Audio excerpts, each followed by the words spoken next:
यह महिला जब जवान थी तब किसी देवी से कम नहीं थी, लेकिन बड़ी होकर बदसूरत बन गई। वह एक ग्राहक के लिए बियर लेकर आती है। ग्राहक कहता है, तुम इतनी बदसूरत हो, मैं इसे कैसे पीऊं? उसके पास बैठा आदमी उसे पकड़कर कहता है कि कोई सुंदर वेट्रेस भेजो उसकी जगह। एम्मा अंदर से बहुत आहत होती है, लेकिन फिर भी मुस्कुराते हुए वहाँ से चली जाती है। हालांकि वह बदसूरत है, लेकिन उसकी एक अमीर सबसे अच्छी दोस्त है जिसका नाम रोज है। रोज बहुत खूबसूरत है और उसके कई चाहने वाले हैं। काम के बाद एम्मा अपनी सबसे अच्छी दोस्त की बर्थडे पार्टी में जाती है। रोज का एक चाहने वाला एम्मा को देखकर उसकी बदसूरती का मजाक उड़ाता है। रोज ये सुनकर गुस्सा हो जाती है, अपनी हाई हील से उसे कुचल देती है, फिर एम्मा को ढूंढने बाहर भागती है। दोनों एक दूसरे को गले लगाती हैं, थोड़ी देर बातें करती हैं और फिर अलग हो जाती हैं। जैसे ही वे अलग होती हैं, रोज गलती से स्विमिंग पूल में गिर जाती है। कई आदमी तुरंत पूल में कूदकर रोज को बचाने लगते हैं। एम्मा यह देखकर घबरा जाती है, तभी एक आदमी उसे धक्का दे देता है और वह भी पूल में गिर जाती है। लेकिन क्योंकि वह बदसूरत है, उसे बचाने कोई नहीं आता। वह पानी में तड़पती रहती है जब तक कि पूरी तरह थक नहीं जाती। वह यह सच स्वीकार कर लेती है कि शायद वह मरने वाली है। वह सिर्फ यही प्रार्थना करती है कि अगले जन्म में वह थोड़ी सुंदर हो। अचानक वह आंखें खोलती है, नीचे देखती है और महसूस करती है कि उसके पैर जमीन तक पहुंच रहे हैं। पानी तो सिर्फ उसकी कमर तक ही था। वह अपनी सबसे अच्छी दोस्त को कई आदमियों द्वारा बचाते हुए देखती है, फिर अपनी हालत की तरफ देखती है। एम्मा समझ जाती है कि अपनी दोस्त के मुकाबले वह बस एक ऐसी इंसान है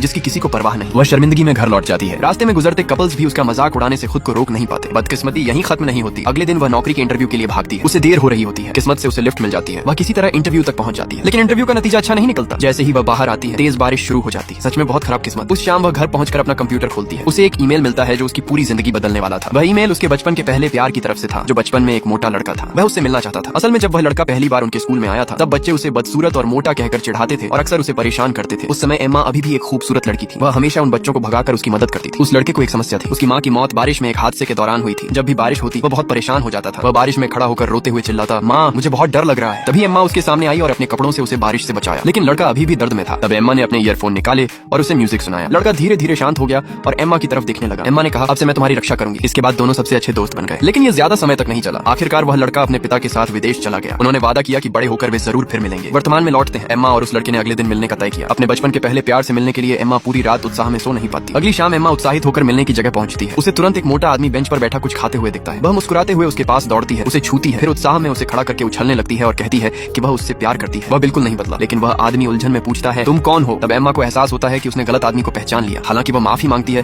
फिर भी वह आदमी उसे गालियां देता है। तभी उसका फोन बजता है। उसका पहला प्यार हेनरी कॉल कर रहा था। वह देखती है कि पास में एक हैंडसम आदमी फोन पकड़े इधर उधर देख रहा है। आखिरकार वह एम्मा को देखता है, हाथ हिलाता है और उसकी तरफ चलने लगता है। हेनरी को देखकर एम्मा वहीं जम जाती है। उसकी यादों का मोटा बच्चा और सामने खड़ा ये हैंडसम आदमी बार बार एक दूसरे में बदलने लगते हैं। उसका पहला प्यार एक मोटे बच्चे से हैंडसम आदमी बन गया था, जबकि वह खुद एक खूबसूरत लड़की से बदसूरत औरत बन चुकी थी। हेनरी धीरे धीरे उसकी तरफ चलता है, लेकिन फिर अब बदसूरत हो चुकी एम्मा के पास से निकलकर पीछे खड़ी लड़की को हेलो कह देता है। साफ था कि उसने गलत इंसान को पहचान लिया था। तभी एम्मा को एहसास होता है कि उसे और हेनरी को मिले हुए 10 साल से भी ज्यादा हो चुके हैं। हेनरी की यादों में वो अब भी वही बचपन वाली खूबसूरत लड़की है, क्लास की सबसे सुंदर लड़की, सबकी नजरों में देवी जैसी, और वही लड़की जिसने उसे बुली किए जाने पर बचाया था। लेकिन अब वो खुद इतनी बदसूरत बन चुकी है। उधर वो लड़की हेनरी से सिर हिलाकर कहती है कि उसने गलत इंसान समझ लिया है। हेनरी एम्मा को फोन करने के लिए मोबाइल उठाता है, लेकिन देखता है कि एम्मा पहले ही कॉल काट चुकी है। शर्म के मारे एम्मा खुद को छिपा लेती है। तभी दूसरी तरफ उसकी बेस्ट फ्रेंड रोज उसका इंतजार करती मिलती है। रोज पूछती है क्या हुआ। एम्मा कहती है कि अब वो हेनरी के लायक नहीं रही। बेहतर होगा कि हेनरी के दिल में उसकी वही खूबसूरत यादें बनी रहें। रोज तुरंत उसे समझाने लगती है और कहती है कि जाकर हेनरी से मिलो। तभी अचानक एम्मा के दिमाग में एक आइडिया आता है। वो अपनी अमीर और खूबसूरत बेस्ट फ्रेंड रोज से कहती है कि वो उसकी जगह बनकर हेनरी से मिले। इधर हेनरी बेचैनी से इंतजार कर रहा होता है। तभी रोज धीरे धीरे उसकी तरफ बढ़ती है। हेनरी सामने खड़ी लड़की को देखकर वो नाम लेता है जिसे उसने 10 सालों से याद किया हुआ था। फिर वो छोटे बच्चे की तरह खुशी से मुस्कुरा उठता है। वहीं एक तरफ छिपकर एम्मा ये सब देख रही होती है। दिल में दर्द लिए हेनरी रोज को देखकर अपने बचपन की एम्मा वाली यादों में खो जाता है और खुद को रोक नहीं पाता।